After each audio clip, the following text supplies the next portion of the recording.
This program covers the role of the board in determining CCRC executive compensation. Compensation is a sensitive matter in any organization. It is also the one area of CCRC finances in which residents take an intense interest and for which they are most likely to have strong opinions. Setting executive compensation is one of the most important functions of a board of directors, and it involves considerable business judgment. The board is central in the determination of executive compensation, so an overview understanding of board authority and limitations can be helpful. The board is not the management. The board has a legal duty of loyalty, care, and obedience to the organization as a whole. The board is required to act collegially and collectively and not to advance the special interests of any individual member or any particular group. Turning to how the board and CCRC residents interact, the board's responsibility is to the organization as a whole and not to any constituency comprising the organization or interacting with it. Residents are only one constituency with which the board must be concerned. The board is constrained by the legal obligations to loyalty, care, and obedience to the organization as a whole. This means that the board must exercise care and judiciousness in setting executive compensation and not pander to the preconceived standards of any constituent group. Residents should have all of this in mind as they ponder matters of executive compensation. Executives deserve to be fairly compensated whenever the organization can afford to pay market rates. Executives should not be asked to sacrifice the well-being of their families for the benefit of others who are able to pay market rates. One of the tasks of the board is to ensure the leadership that the organization requires, and that involves setting the bases for executive compensation. On the other hand, those whom an organization serves have a right to expect that the executives will be focused primarily on advancing the performance of the organization rather than on self-aggrandizement. There is a thin line between fair compensation and unreasonable enrichment, and walking that line requires all the business judgment skills of the directors. Thus, a board's collective judgment and commitment to the organization can be evaluated by how well the directors manage that sensitive calling. The board's function is to recruit, select, and retain the chief executive officer and the leadership group, and to ensure an orderly succession in the leadership. The board is also responsible for recognizing when leadership changes are needed to further the success of the organization, and it acts as a support for the chief executive officer and the leadership team to help advance organizational success. A well-constructed board can be of immense value to a chief executive officer intent on providing the best leadership possible for an organization. The board has a detachment and a perspective that can be difficult for on-site executives to maintain when they are caught up in the everyday minutiae of management. Since the board is not present continuously, it cannot be expected to manage the organization actively. That is the role of management. The board's role is to recruit, select, and retain the best qualified candidate available as Chief Executive Officer, and then to support the Chief Executive Officer in leading the organization toward the fulfillment of its mission.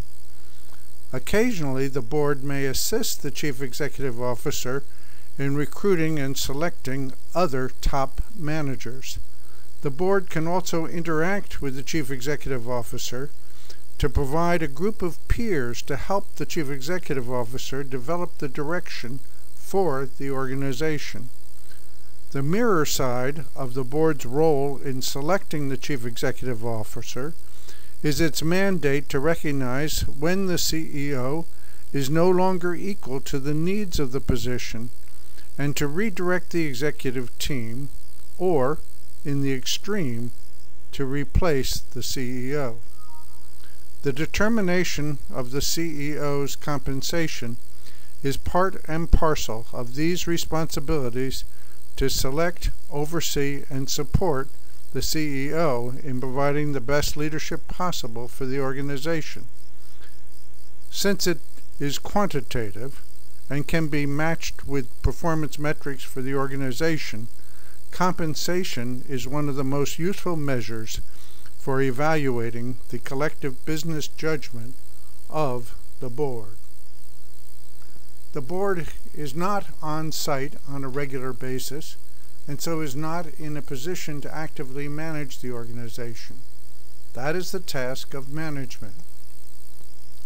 The board can act as an unbiased, detached sounding board for the management, since the directors are peers of the CEO. The board can provide expertise and perspective relevant to organizational success to help guide management. The board supports management by being available as needed to counsel and confer with the leadership group. Executive compensation falls within the purview of the board due to its role in the recruitment, selection, and retention of the CEO and the leadership group. The board is expected to act in an independent and unbiased manner in the determination of compensation. The board seeks to balance cost consciousness with the need for talented, competent executives in its determination of compensation policy. The board determines performance metrics to evaluate the effectiveness of the CEO and the leadership group. Like a family, an organization can become dysfunctional. In a dysfunctional organization, rogue executives may begin to act on their own without seeking the guidance of the board. History provides an example of how this can impact an industry. Shortly after the start of the 20th century, the life insurance industry in New York faltered into scandal as some executives began to divert corporate funds to support a lavish lifestyle. One of the directors of a major New York life insurer was Jacob L. Schiff, a man of high moral integrity who was then the senior director of Kuhn Loeb & Company in New York and an important link between J.P. Morgan and the European capital markets. In the legislative investigation that ensued as the scandal came to light in the press, Charles Evans Hughes, who went on to be Chief Justice of the United States Supreme Court, interrogated Mr. Schiff with the following candid exchange. Mr. Hughes asked, "Prior to the time that you became a member of the Finance Committee and while you were simply a director of the Society, what did you do as a director?" Mr. Schiff answered, "I directed as much as under the prevailing usages in corporations was permitted me to direct. In other words, I went to the meetings of the society when they were called. I listened to the reports as submitted by the executive officers, and I voted upon the same, and I gave such advice as was asked of me. And, if you will permit me, Mr. Hughes, to say right here, because I suppose it will come up later, that the system of directorship in great corporations of the city of New York is such that a director has practically no power. He is considered in many instances, and I may say in most instances, as a negligible quantity by the executive officers of the society. He is asked for advice when it suits the executive officers, and if under the prevailing system an executive officer wishes to do wrong, or wishes to conceal anything from his directors, or commit irregularities such as have been disclosed here, the director is entirely powerless. He can only be used in an advisory capacity, and can only judge of such things as are submitted to him. Mr. Hughes then asked, "Of what use then are directors except to comply with a formal provision of the law?" And Mr. Schiff responded, "I think that is a very proper question, and I believe they are of very little use, I am sorry to say, sir." Mr. Hughes continued, "You have found that to be the case in the Equitable Life Assurance Society during the years that you were simply a director?" Mr. Schiff answered, "Yes." Mr. Hughes, "The meetings were 4 times a year?" Mr. Schiff, "Yes." Mr. Hughes, "You attended those meetings and heard what was said, but very likely you would have no first-hand information as to the matter?" Mr. Schiff answered, "Yes." The message to be gleaned from this exchange is that residents of CCRCs ought not to look to the Board of Directors for redress of what the residents may imagine to be grievances. One often hears the opinion among residents that the board would intervene if they only knew what was happening. Other residents believe that all would be well if residents were included as members of the board. These resident views show a misunderstanding of board service, since directors are required as a matter of law to serve the organization as a whole and not to represent any particular interest. Directors are called to a standard of loyalty to place the organizational welfare above any particular interest, to a standard of care to act prudently and responsibly, and to a standard of obedience to accept the decisions of the whole and to support the management in the implementation of board decisions. The directors are not the executives.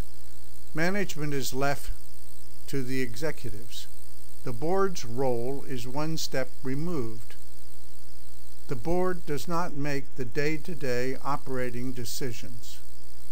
An outside board chairman may provide an independent leadership perspective from that of management, though many boards have an executive serve as chairman. The preferred practice clearly would be to have an outside director as board chairman, but that's not always the case, and each corporation, each entity is free to organize itself as it wishes.